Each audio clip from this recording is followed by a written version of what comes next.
So, good day po sa lahat. So, ito po yung DTF printer ng Davao. So, sa ngayon,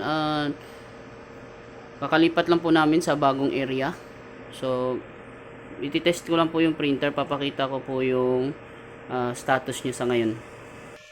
So, nandito po yung head area ko po. So, mag-head clean po tayo. So, gamit ko po na mode sa head clean ay weak. So, after natin sa head clean, so, punasan po natin yung head area.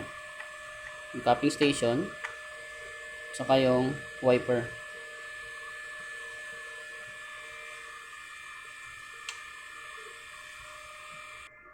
So, magti-test po tayo ng nozzle niya.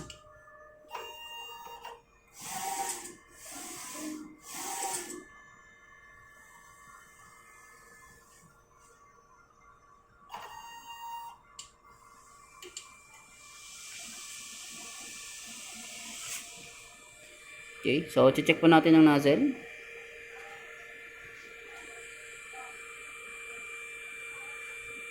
So buo naman po siya. So pwede na po tayo mag-start sa printing. So dito po yung ink mga ink. So normal naman po yung level niya. Ito po. So nandito yung AVR.